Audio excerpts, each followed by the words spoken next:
नित्यं भागवत सेवया भगवती उत्तमश्लोके भक्तिर्भवती नैष्टिकी निगमकल्पतरोर्गलितं फलं शुकमुखादमृतद्रवसंयुतं पिबत भागवतं रसमालयम् मुहुरहो रसिका भुवि भावुका मुखं करोति वाचालं पङ्गुं लङ्घयते गिरिं यत्कृपातमहं वन्दे श्रीगुरून् दीनतारिणं श्रीपरमानन्दमाधवं श्रीचैतन्यमीश्वरं कृष्णाय वासुदेवाय देवकीनन्दनाय च नन्दगोपकुमाराय गोविन्दाय नमो नमः नमः पंकजनाभाय नमः पंकजमालिने नमः पंकजनेत्राय नमस्ते पंकजांग्रये पाहि पाहि महायोगिं देवदेव जगत्पते नान्यं त्वदभयं पश्ये यत्र मृत्यु परस्परं हे कृष्णा करुणा सिन्धो दीनबन्धु जगत्पते गोपेश गोपिका कांता राधा कांता नमस्तुते तप्त कांचन गौरांगी राधे वृंदावनेश्वरी वृषभानुसुते देवी प्रणमामि हरिप्रिये वाञ्छाकल्पतरुभ्यश्च कृपा सिन्धुभ्य एव च पतितानां पावनेभ्यो वैष्णवेभ्यो नमो नमः। जय श्री कृष्णा चैतन्य प्रभु नित्यानंद श्री अद्वैत गदाधर श्रीवासादि गौर भक्त वृंद हरे कृष्णा कृष्णा कृष्णा हरे हरे हरे राम राम राम हरे हरे। ओम नमो भगवते वासुदेवाय ओम नमो भगवते वासुदेवाय ओम नमो भगवते वासुदेवाय।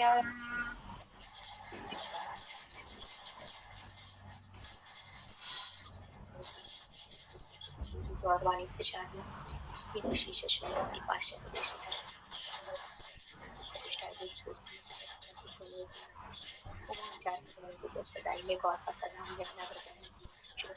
श्री गुरुदेव की जय अनंत कोटि वैष्णवी जय श्री गौर सीता माता की हरि हरि बोल।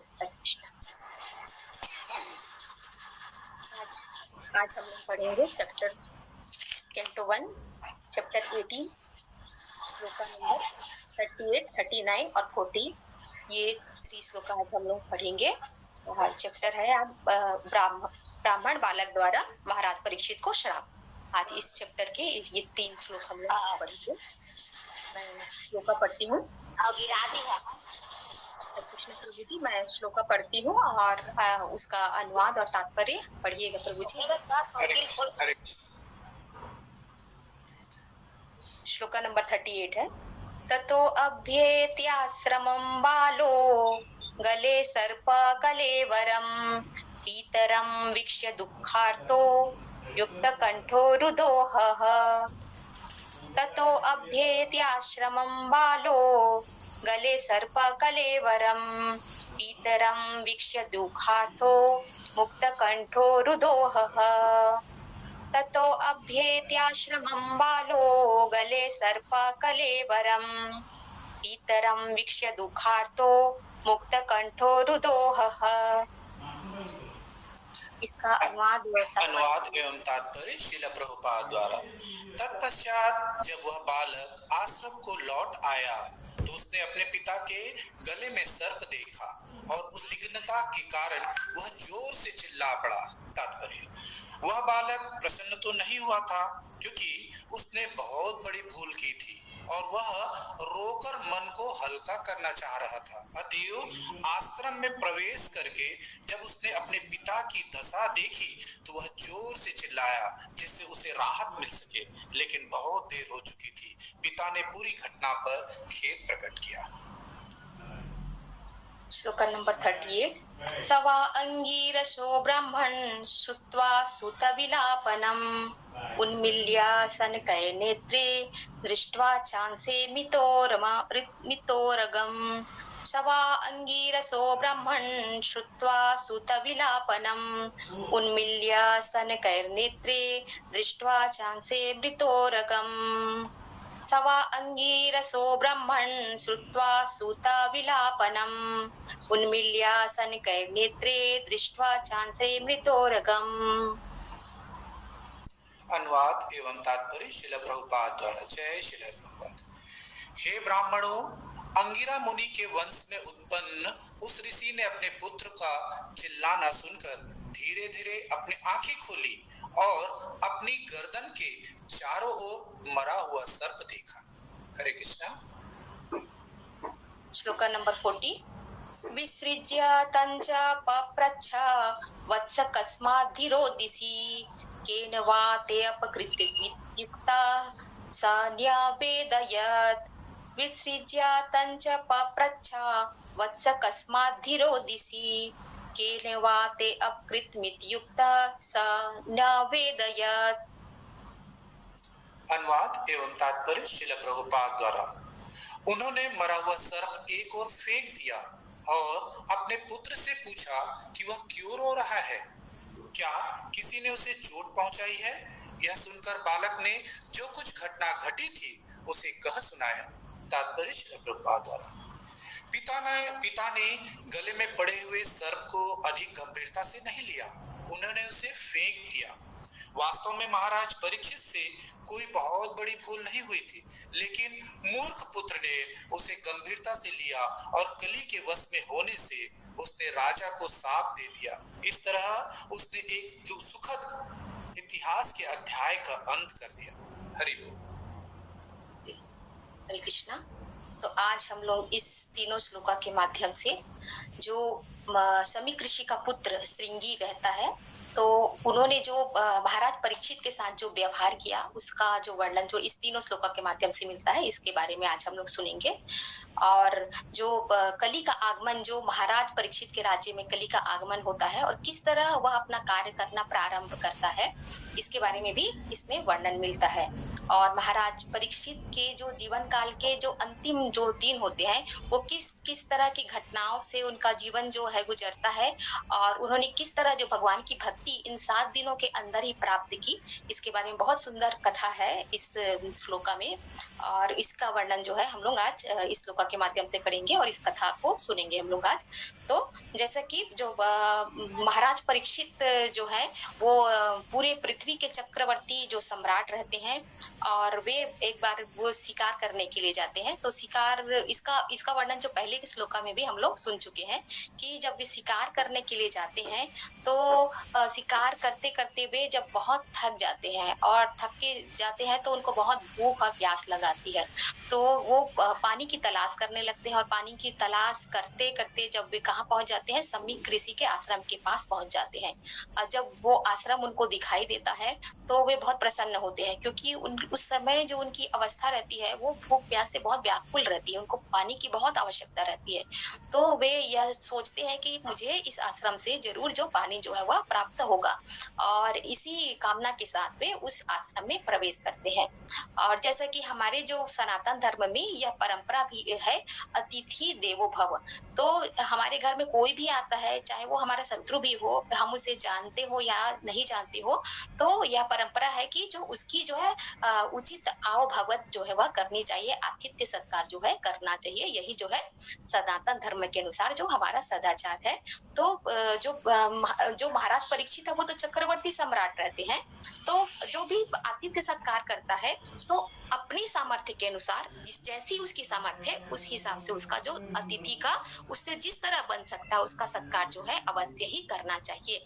तो महाराज परीक्षित जो है वो बहुत बड़े चक्रवर्ती सम्राट है, तो उनके सामर्थ्य के अनुसार तो कोई ऋषि जो है वह उसका सत्कार नहीं कर सकता था, लेकिन कहा गया है कि कम से कम जो एक गिलास पानी और जो उनको बैठने के लिए आसन जो है जरूर प्रदान करना चाहिए, जो भी हमारे घर में आता है। तो यही जो है सदाचार है। तो जो महाराज परीक्षित को भी इससे अधिक की कामना नहीं थी, वो बस यही चाहते थे कि जो उनको पीने के लिए जो एक गिलास जल जो है वह प्राप्त हो जाए। और इसी आशा के साथ जब वे उस आश्रम में प्रवेश करते हैं तो वे देखते हैं कि आश्रम में समीक ऋषि का आश्रम रहता है, और समीक ऋषि जो है वह ध्यान मग्न रहते हैं, समाधि में लीन रहते हैं। तो जो महाराज परीक्षित है वो उस अपनी अवस्था के कारण, क्योंकि वो व्याकुल रहते हैं उस समय, उनकी अवस्था जो भूख प्यास के कारण बहुत व्याकुल अवस्था में रहते हैं, तो उनसे आग्रह भी करते हैं, क्योंकि वो अपनी आंखें नहीं खोलते हैं राजा के जाने पर भी, तो वो उनसे आग्रह करते हैं। लेकिन फिर भी जब वो ऋषि का कोई जो प्रतिक्रिया नहीं होती है, तो धीरे धीरे जो महाराज परीक्षित का जो धैर्य होता है वो धीरे धीरे जो है वह जवाब देने लगता है, और धीरे धीरे वो क्या होते हैं, क्रोधित हो जाते हैं कि जो इतने बड़े सम्राट है वो, और उनकी जो इस तरह से उपेक्षा हो रही है। तो इसलिए वो धीरे धीरे क्या होते हैं, क्रोधित हो जाते हैं, और क्रोध में वो क्या कर बैठते हैं, एक मरा हुआ सांप जो वहां पड़ा रहता है उसको उठा करके वे उस ऋषि के गले में, समीक ऋषि के गले में वो डाल देते हैं, और वो देखना चाहते हैं कि इसके पश्चात भी ऋषि की कोई प्रतिक्रिया होती है कि नहीं। क्योंकि जो क्षत्रिय होते हैं, जो महाराज परीक्षित जो क्षत्रिय है, और जो समीक ऋषि है वो ब्राह्मण कुल से है, तो उनकी जो स्थिति जो है वो उच्च स्थिति में है अभी, तो उनको ऐसा लगता है कि कहीं ऐसा तो नहीं कि मुझे क्षत्रिय समझकर ये मेरा सत्कार नहीं करना चाहते, और वो इसलिए वो उनके गले में क्या करते हैं, एक मरा हुआ सांप जो है उठा करके डाल देते हैं, क्योंकि महाराज परीक्षित उस समय क्रोधित अवस्था में रहते हैं। और इस तरह जब वो सांप डाल देते हैं उनके गले में, और जब तब भी जो ऋषि कोई भी प्रतिक्रिया नहीं देते हैं, तो फिर जो राजा वहां से फिर चले जाते हैं। तो ये जो सारी घटना जो होती है वो हम देखते हैं कि क्रोध के कारण ही होती है। महाराज परीक्षित जो है वह क्रोधित रहते हैं उस समय, और जो ऐसी जो इस तरह का आचरण जो है वह कर बैठते हैं। और जब उसके इस आचरण का पता जब समीक ऋषि के पुत्र को चलता है, समीक ऋषि का पुत्र का नाम श्रृंगी जो बालक रहता है, तो उसको जब पता चलता है तो उनके मित्रों ने जब यह आकर के बताया कि उनके जो ध्यान मग्न पिता, उनके गले में किसी राजा ने आकर के एक मरा हुआ सांप डाल दिया है, तो जो बालक जो रहता है वह तुरंत बिना उस स्थिति को जाने समझे कुछ जानकारी प्राप्त किए वह क्या करता है, महाराज परीक्षित को श्राप दे देता है। तो इस प्रकार ये जो दोनों घटनाएं घटती है वह हम देखते हैं कि क्रोध के कारण ही होता है। एक तो महाराज परीक्षित का क्रोध और दूसरा उस बालक श्रृंगी का क्रोध। तो ये दोनों घटनाएं इस कारण अंजाम दी जाती हैं। और यद्यपि जो महाराज परीक्षित भगवान के परम भक्त हैं वो, और इस कारण वो भी सतोगुणी ही थे, और जो बालक है वह भी ब्राह्मण उच्च कुल में पैदा हुआ था और वह भी सतोगुणी था, फिर भी जो वह अपने क्रोध पर जो है वह नियंत्रण नहीं कर पाते हैं, और जो दोनों के द्वारा इस तरह का व्यवहार होता है। तो ऐसा क्यों होता है, क्योंकि प्रकृति का प्रभाव, प्रकृति जो है बहुत बलशाली है, तो प्रकृति के प्रभाव से कोई भी व्यक्ति जो है वह बच नहीं पाता है। और जो प्रकृति के तीनों गुण जो हर समय हर व्यक्ति को प्रभावित करता है, और हम किस तरह जो प्रकृति के प्रभाव में आ जाते हैं और उस तरह से प्रकृति के प्रभाव में आकर कार्य करने लगते हैं, ये हमें बिल्कुल भी इसका पता नहीं चलता है। और यही जो महाराज परीक्षित के साथ भी होता है। और जो जीवात्माएं होती है वह भी भगवान की शक्ति है, भगवान की पराशक्तियां हैं, लेकिन जैसे ही हम भौतिक प्रकृति के संसर्ग में आ जाते हैं तो हमारी जो पराशक्ति जो होती है, जीवों की जो पराशक्ति होती है वह आच्छादित हो जाती है, और इस कारण जो प्रकृति के गुणों का जो वह अतिक्रमण हम नहीं कर पाते हैं, और इसलिए प्रकृति के गुणों से प्रभावित होते हैं। और इस तरह के कार्य जो जाने अनजाने में इस तरह का कार्य या फिर क्रोध में आकर के जैसे ये कार्य हुआ, ये कार्य जो है हो जाता है। और ये जो भगवान की शक्ति होने के कारण ही इस प्रकृति के चंगुल से छूट पाना जो है बहुत कठिन है। भले ही जो अपराशक्ति है वो पराशक्ति से निष्कृष्ट होती है, पराशक्ति ही उच्च होती है, लेकिन वह भगवान की शक्ति है और भगवान की परमेच्छा से ही संचालित होती है। तो इसलिए जो प्रकृति की शक्तियों को भी लांघ पाना किसी भी जीव के लिए बहुत ही कठिन है। और जो श्लोका नंबर जो 14 चैप्टर 2 के श्लोका नंबर 14 में कहा गया है, देवी होशा गुणमयी मम माया दुरत्यया मामेव ये प्रपद्यन्ते माया में ताम तरन्ति ते। तो इस श्लोका के माध्यम से जो भगवान कहते हैं कि प्रकृति के तीनों गुण वाली मेरी इस देवी शक्ति को पार कर पाना कठिन है, और लेकिन जो मेरे शरणागत हो जाते हैं वे इसे सरलता से पार कर सकते हैं। तो भगवान कहते हैं कि जो प्रकृति है वो मेरी शक्ति है और इसको पार कर पाना, इससे बच पाना जो है बहुत कठिन है, लेकिन कब यह हमारे लिए सरल हो जाएगा, जब हम भगवान की शरण ग्रहण कर लेते हैं तो इस प्रकृति के गुणों से भी बचना, इनको पार कर पाना जो है वह सरल हो जाता है। तो यहाँ पर हम देखते हैं कि प्रकृति के प्रभाव में आने के कारण ही जो महाराज परीक्षित हैं वे क्या करते हैं, जो ऋषि के साथ इस तरह का व्यवहार करते हैं, क्योंकि जो उनका जो वहां पर आदर सत्कार जो नहीं होता और उनके मन की जो कामना होती है वह पूरी नहीं होती है। वो केवल इतनी ही इच्छा थी कि वहां से उनको जल प्राप्त हो, लेकिन जब किसी तरह से कोई भी उनको कोई प्रतिक्रिया नहीं मिलती है, यहाँ तक कि जो ऋषि आंख भी नहीं खोलते हैं, तो राजा जो है क्रोधित होकर के जो ऋषि के साथ इस तरह का व्यवहार करते हैं। और यह करते हुए उस अवस्था में उनको बिल्कुल भी यह अंदाजा नहीं होता है कि वो कुछ गलत करने जा रहे हैं, अपने व्यवहार की गलती का उनको बिल्कुल भी अंदाजा नहीं हो पाता है। क्योंकि जब हम क्रोध में रहते हैं, क्रोधित अवस्था में क्या होता है कि मति जो है वह विभ्रम हो जाता है, मोहित हो जाता है, और जो हम सही कर रहे हैं कि हम गलत कर रहे हैं इसका जो हम अंतर जो है वह नहीं समझ पाते हैं। और इसके विषय में भी भगवान कहते हैं क्रोध के विषय में कि क्रोधात भवति सम्मोहा सम्मोहात स्मृति विभ्रमा स्मृति भ्रंशात बुद्धिनाशो बुद्धिनाशात प्रणश्यति।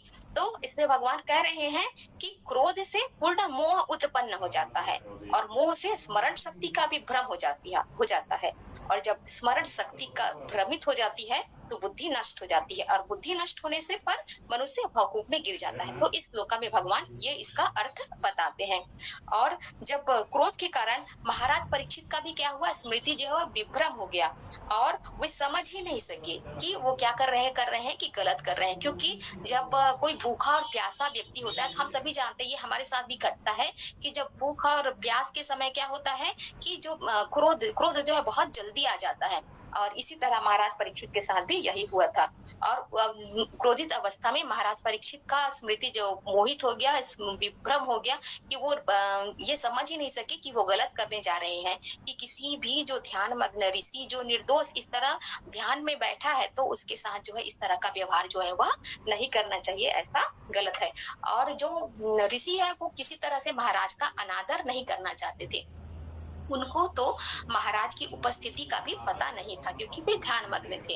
तो और इस तरह जो महाराज परीक्षित ने जो उस ऋषि के साथ उनके गले में जो एक मरा हुआ सर्प जो है वह डाल दिया, यह व्यवहार जो है वह गलत था। लेकिन महाराज जो है अपने केवल क्रोध के कारण ही उनको अपने इस व्यवहार की गलती का जो है वह पता नहीं चलता है।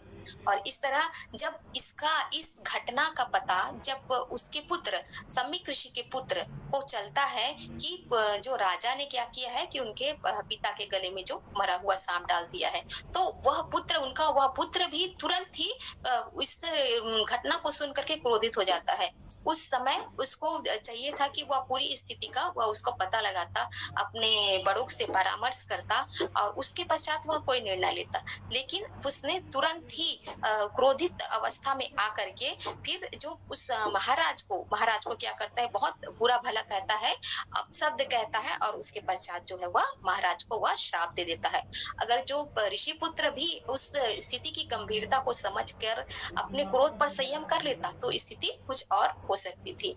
लेकिन इस स्थिति के पीछे भी जो भगवान की ही लीला थी, भगवान की योजना थी, क्योंकि जो साधारण दृष्टि से हमें जो यह सारा जो है घटना जो है वह क्रोध से उत्पन्न जो है वह दिखाई देता है, लेकिन इसके पीछे जो लीला चल रही थी वह भगवान की थी कि उन्होंने कुछ योजना बना रखी थी इस घटना के पीछे, और जिसका हम देखते हैं। लेकिन ऊपरी तौर पर यह जो क्रोध के कारण दिखाई देता है और इसका जो भयंकर परिणाम हुआ वह भी हमें देखने को मिलता है। तो इस प्रकार इससे जो एक सीख यही मिलती है कि क्रोध जो है हमेशा क्या होता है, बहुत बड़ा जो हमारा जो है वह नुकसान करता है, और जो इससे जो इसके परिणाम जो है बहुत भयंकर हो सकते हैं। इसका हमें इसके बारे में यहाँ पर शिक्षा जो है मिलती है।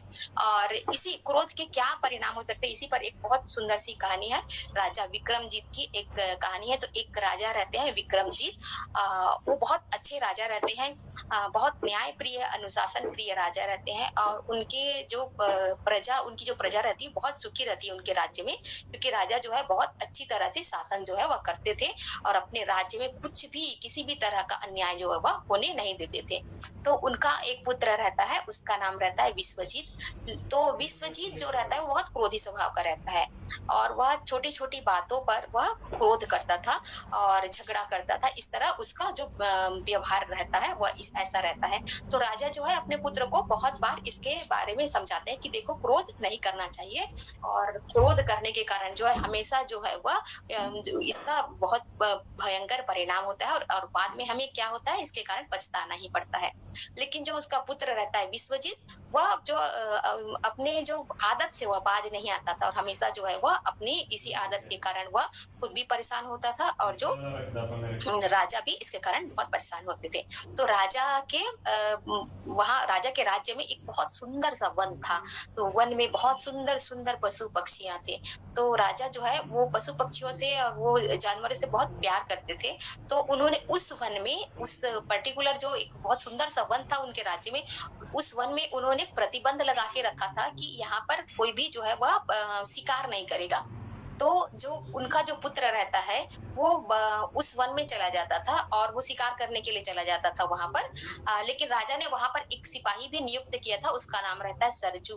तो सरजू बहुत अच्छी तरह से उस वन का देखभाल करता था और उस वहां किसी को शिकार करने भी नहीं देता था। लेकिन राजा का पुत्र जो है वह उस वन में चला जाता था और शिकार करना चाहता था। तो जो सरजू है बहुत बार उनको रोकने का प्रयास करता था और जो राजा से शिकायत इसलिए नहीं करता था क्योंकि वह राजा का पुत्र था। तो एक बार फिर से जब वो अपने मित्रों के साथ, जो विश्वजीत, उस वन में आ जाता है शिकार करने के लिए, तो इस बार जो सरजू रहता है वो थोड़ा कड़क होकर के उनसे बोलता है कि अगर आप यहाँ पर से अभी नहीं गए और आपने शिकार करना बंद नहीं किया तो मैं राजा से इस बार आपकी शिकायत जरूर करूंगा।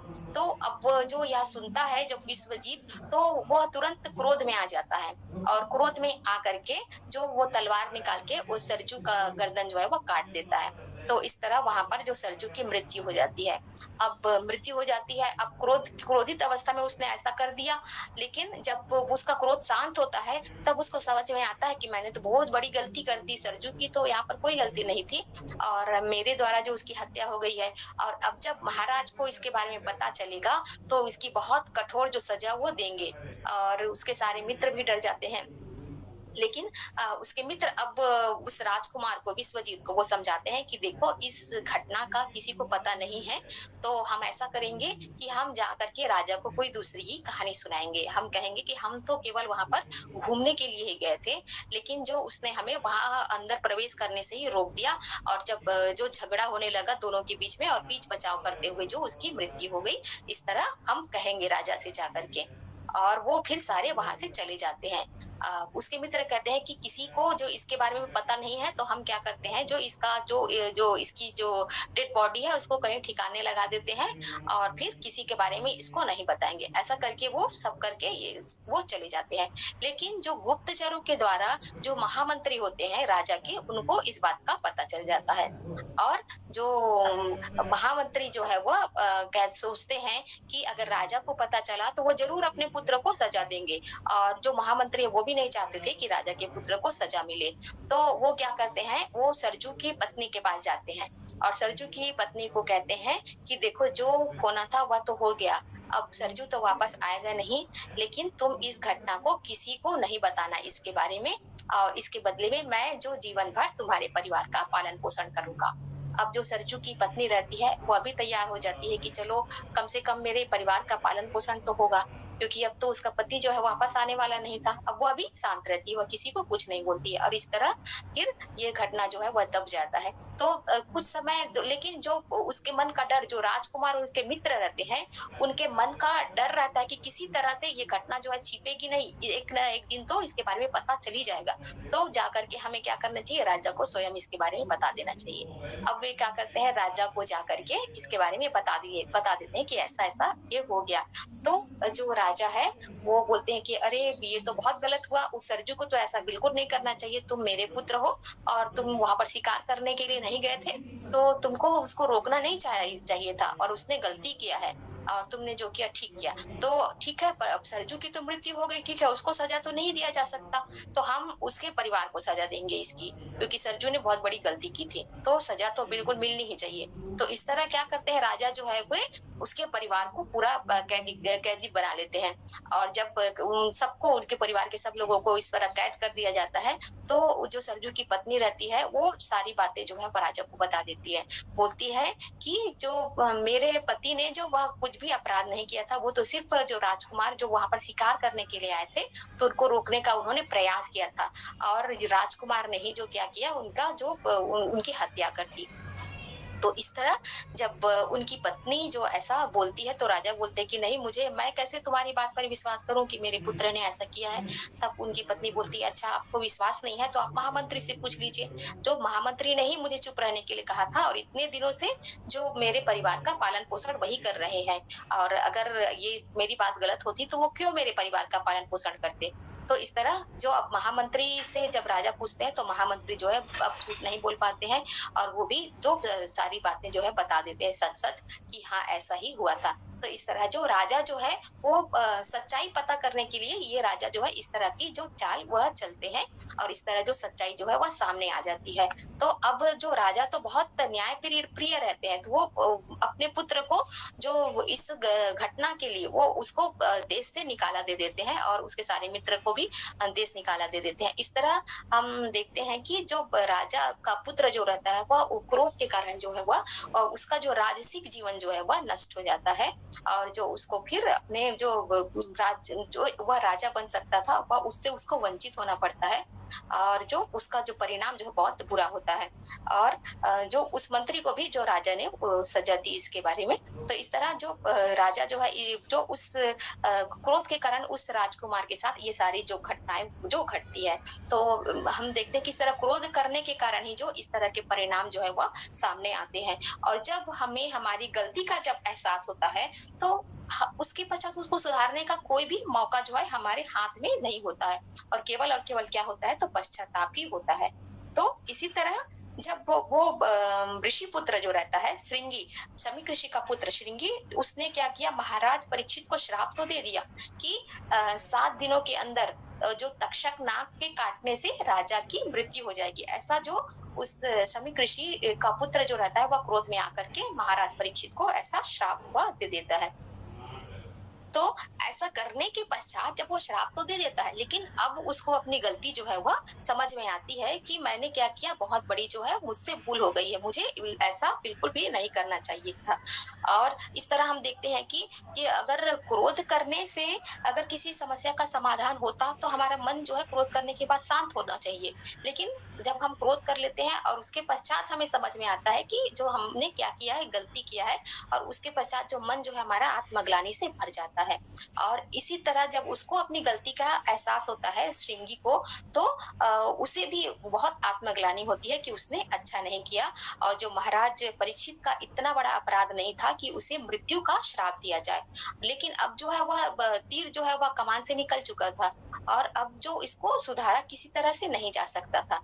तो इस तरह जब वह अपने अब घर जब वह लौट करके आता है, अपने आश्रम में आता है, तो अपने पिता को देखता है वह, तो पिता को देखता है तो उनके गले में जो अभी भी जो वह सर्प जो है लटका रहता है, पिता जो ध्यान मग्न रहता है, तो जो अपने हृदय की जो उनकी उद्विग्नता रहती है, क्योंकि उसको जो दुख होते रहता है कि मैंने कुछ गलत किया है, और उसको व्यक्त करने के लिए वह क्या करता है कि वह रोने और चिल्लाने लगता है, जिससे उसको थोड़ा राहत महसूस हो। जैसे कि हम सभी जानते हैं कि जब हम बहुत दुखी होते हैं या बहुत जब खुश भी होते हैं, तब क्या करते हैं, जो हम स्वयं चिल्लाने लगते हैं या रोने लगते हैं, जिससे क्या होता है, हमारा जो हृदय की जो उद्विग्नता होती है वह थोड़ी शांत हो जाती है, मन जो है वह शांत होता है। तो ऐसा ही जो वह ऋषि का पुत्र जो है वह रोने और चिल्लाने लगता है।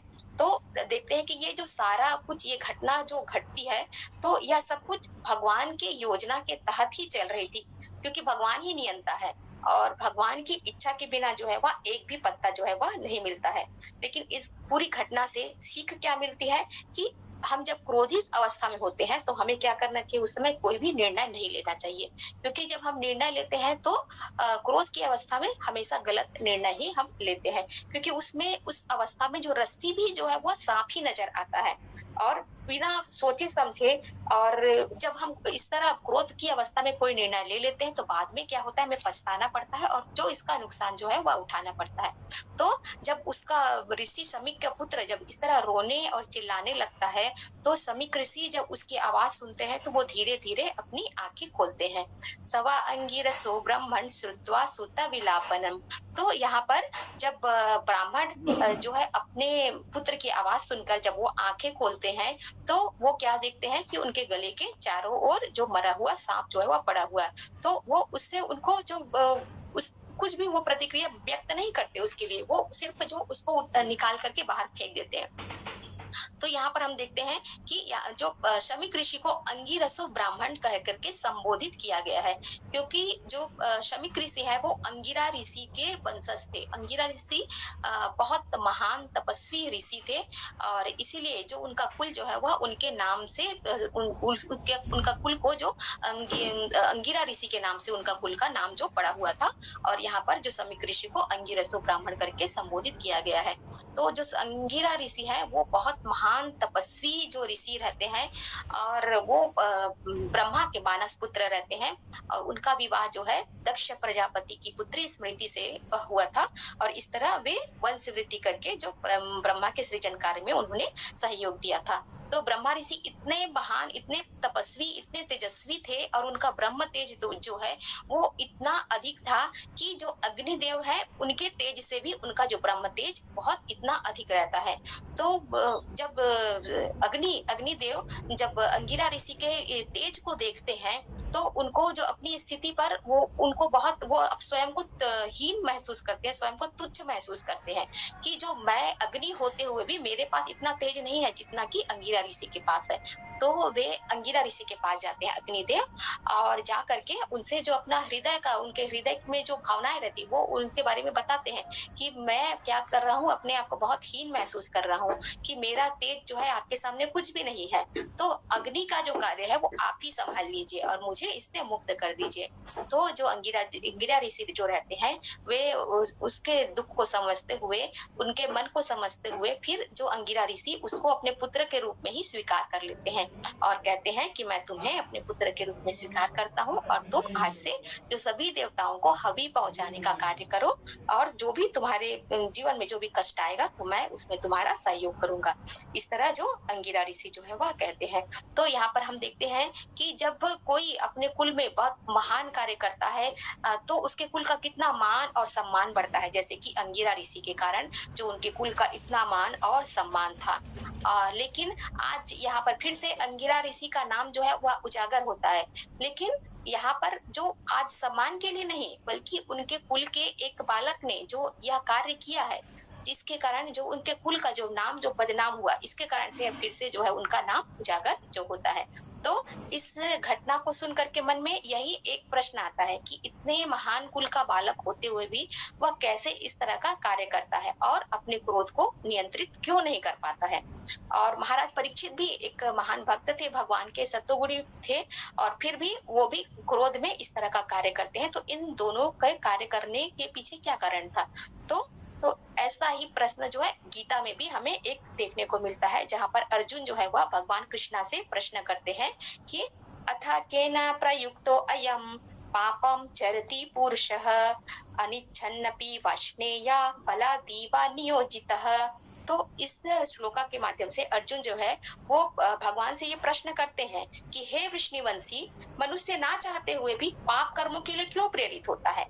ऐसा लगता है कि उसे बलपूर्वक उसमें लगाया जा रहा है। तो अर्जुन जो है वे भगवान कृष्ण से ये प्रश्न कर रहे हैं कि कभी कभी हम नहीं चाहते कोई गलती करना, फिर भी वो पाप हमसे क्यों हो जाता है, तो इसके पीछे क्या कारण है। तो क्योंकि जो जीव जो है वह क्या है, परमेश्वर का अंश है, और वह परमेश्वर का अंश होने के कारण वह भी आध्यात्मिक रूप से शुद्ध होता है और समस्त भौतिक कलमशों से मुक्त होता है। लेकिन जैसे ही वह माया के संसर्ग में आ जाता है, वह कभी कभी वह बिना झिझक के और कभी कभी तो अपनी इच्छा के विरुद्ध ही वह इस तरह के पाप कर्म जो है वह कर बैठता है। तो भगवान इस प्रश्न का क्या उत्तर देते हैं। भगवान इस प्रश्न का उत्तर देते हुए वे कहते हैं कि काम एषा क्रोध एषा रजोगुण समुद्भव महा अश्नो महापापमा विधयेन मिह वैरिणम। तो भगवान यहाँ पर कह रहे हैं कि हे अर्जुन, इसका कारण जो है रजोगुण से उत्पन्न काम है, जो बाद में क्रोध का रूप धारण करता है, और जो इस संसार का सर्वभक्षी पापी शत्रु है। तो भगवान इस तरह इसका उत्तर जो है वह देते हैं कि जो हमारी जो कामना जो होती है उसी के कारण जो है वह जो हमारे हृदय में जो क्रोध की उत्पत्ति होती है, और उस क्रोध के कारण जो ऐसा कार्य जो है होता है, क्योंकि जो क्रोध है वह तमोगुण का प्राकट्य है। और जब हमारे हृदय में जो भी इच्छा होती है उसकी संतुष्टि नहीं होती है, तभी जो क्या होता है कि जो क्रोध हमारे मन में क्रोध आता है, और जो इस तरह कार्य हम बिना झिझक के उस स्थिति को भूलकर भी क्रोध के कारण कुछ ऐसी गलती कर बैठते हैं, और उसका परिणाम जो भयंकर हमें झेलना पड़ता है। तो जो काम जो होता है वही जो जीवात्मा का क्या होता है, सबसे बड़ा जो है वह शत्रु होता है। और जो महाराज परीक्षित जो भूख प्यास से व्याकुल रहते हैं, तो यद्यपि आध्यात्मिक रूप से अगर देखें तो जो भगवान का भक्त होता है उसको कोई भी ऐसा भौतिक कारण जो है वह विचलित नहीं कर सकता है। लेकिन महाराज परीक्षित अगर इस भौतिक कारण से विचलित हुए और इस तरह का कार्य किए, तो इसके पीछे क्या कारण था, क्योंकि उनके राज्य में जो कली का आगमन जो है वह हो चुका था, और उस कली के प्रभाव से, माया के प्रभाव के कारण जो है महाराज जो उस समय विचलित अवस्था में थे, और इस तरह उस ऋषि के प्रति जो महाराज ने ऐसा जो है वह अपराध किया।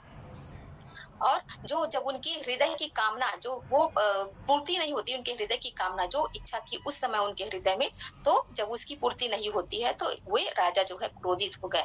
और यहाँ पर जो ना तो समीक ऋषि का दोष था और ना ही महाराज परीक्षित का ही दोष था, लेकिन घटना जो हुई थी वह केवल कली का अपना कार्य जो वहां पर वह अपना कार्य करना जो प्रारंभ कर दिया था, और वह जो महाराज परीक्षित को ही जो अपना पहला शिकार बनाता है, और इस तरह जो कली जो है कार्य करना जो है अपना शुरू करता है। क्योंकि जो महाराज परीक्षित जो है वे जब कली का आगमन जब उनके राज्य में होता है, तो वो कली को रोकने के लिए उसको मृत्यु दंड देना चाहते हैं, लेकिन बड़ी चतुराई के साथ जो कली ने जो महाराज परीक्षित का जो शरण वह ग्रहण कर लेता है, और इस तरह अपना जीवन भी वह बचा लेता है, और अपने रहने के लिए वह स्थान की मांग करता है कि आप ही बता दीजिए कि मैं कहाँ पर रहूं। तो इस तरह महाराज परीक्षित ने उसे 4 स्थान दिया था। तो वो 4 स्थान कौन कौन से थे कि जहाँ मांसाहार ना हो, जहाँ पर नशा ना हो, और जहाँ जुआ नहीं खेला जाए, और जहाँ पर स्त्री पर पुरुष संग न हो, अर्थात व्याभिचार नहीं हो। तो ऐसे 4 स्थान में कली का निवास हो सकता है।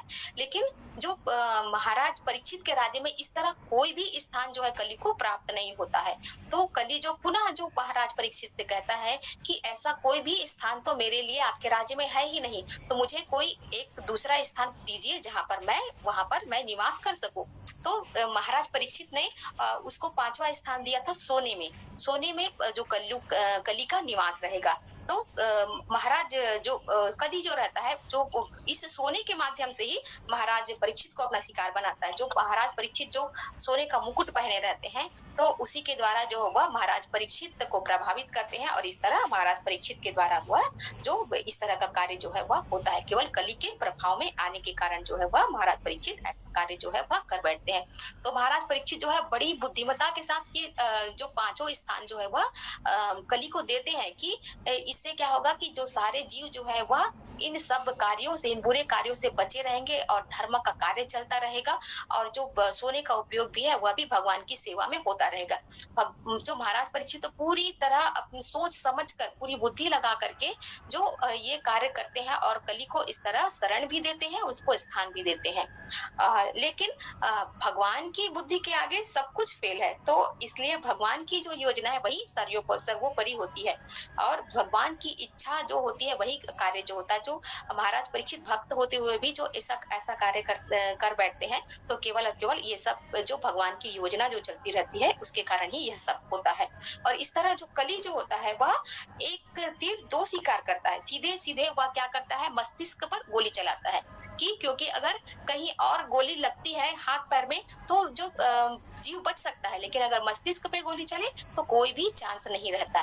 तो इस तरह महाराज परीक्षित के बाद कली का जो दूसरा शिकार होता है वह है जो समीक ऋषि का पुत्र श्रृंगी, और उसके माध्यम से वह महाराज परीक्षित को जो कली है वह अपने रास्ते से ही हटा देता है, क्योंकि महाराज परीक्षित के रहते जो कली जो है अपना कार्य वह नहीं कर सकता था। और इसलिए फिर जो समीक ऋषि के पुत्र के द्वारा जब कली जब उसको प्रभावित करता है तो वह फिर जो बालक जो रहता है अपनी ब्राह्मण शक्ति का दुरुपयोग करते हुए, यही से इस बालक के द्वारा ही जो ब्राह्मण शक्ति का जो दुरुपयोग जो है वह प्रारंभ होता है। और वह उस भगवत स्वरूप राजा को जो वह अपशब्द कहता है, वह उसको जो कुत्ता और कौवा तक कहता है उसे द्वारपाल कहता है। और इस तरह वह स्वयं को उनसे उच्च स्थिति में, क्योंकि वह ब्राह्मण रहता है, अच्छा वह अपने आप को उनसे उच्च स्थिति में मानता है और कहता है कि जो भगवान कृष्ण के जाने के बाद जो इस तरह के राजा जो ऐसा नीच कार्य करते हैं तो उसको सजा कौन देगा, तो उसको सजा अब मैं दूंगा।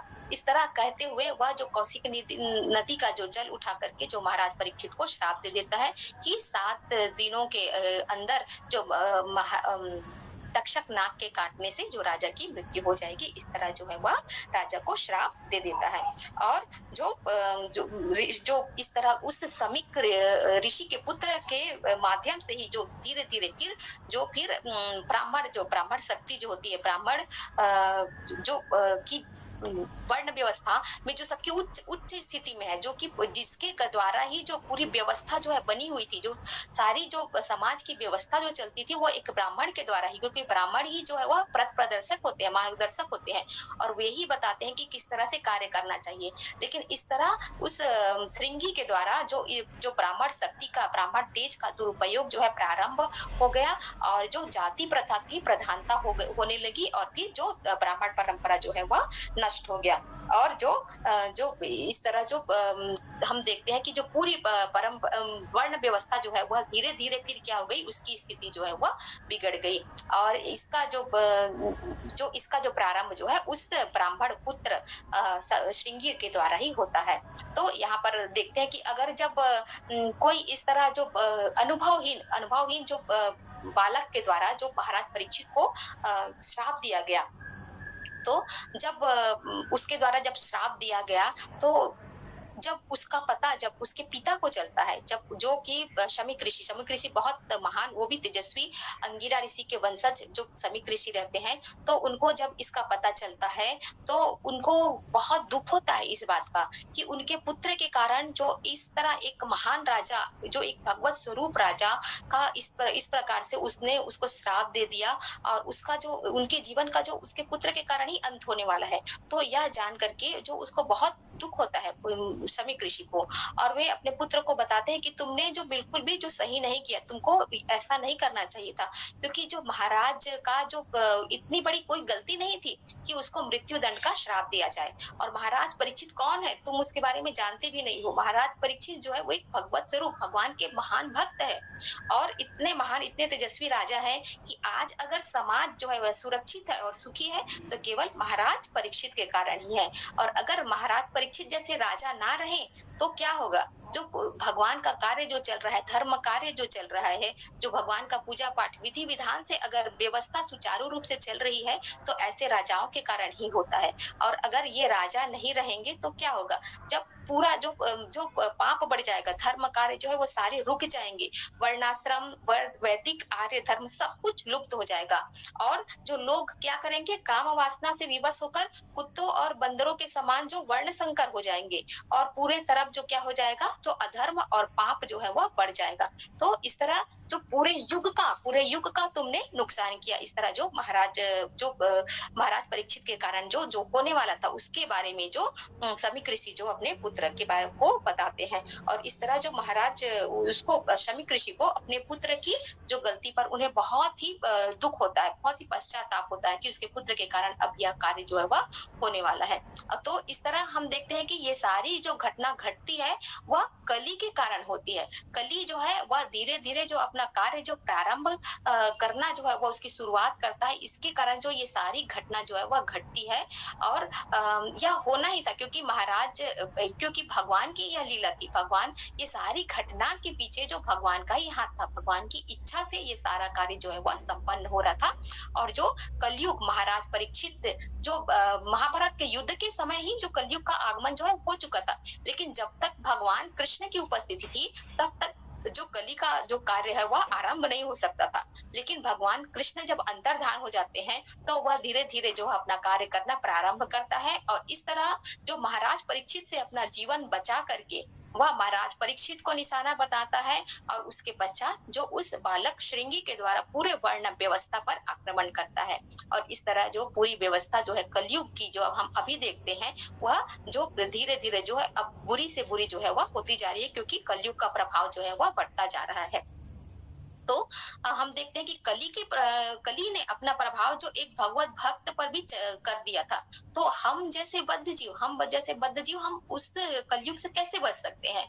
तो किस तरह से हम उसे बचे? तो इसका जो उपाय जो हमें जरूर जो खोजना चाहिए। तो जो पहले तो इस तरह जो घटना घटती है जो क्रोध के कारण देखिए हम जो घटना घटी तो इससे हमें पहले सीख लेनी चाहिए कि क्या करना चाहिए। क्रोध के समय हमें हमेशा अपने स्वयं पर नियंत्रण रखना चाहिए और उस समय कोई भी जो है वह निर्णय नहीं लेना चाहिए। और हमेशा क्या करना चाहिए, अपने बड़ों से परामर्श करना चाहिए। जो भी घटना घटी उसके सारे पक्षों के बारे में जानकारी लेना चाहिए, तभी जो हम कोई निर्णय कर सकते हैं और वह सही हो सकता है। अन्यथा जो है हमेशा ही क्या होगा, जो अगर हम क्रोध में रहते हैं और कोई निर्णय लेते हैं तो वो हमेशा ही वह गलत ही होगा।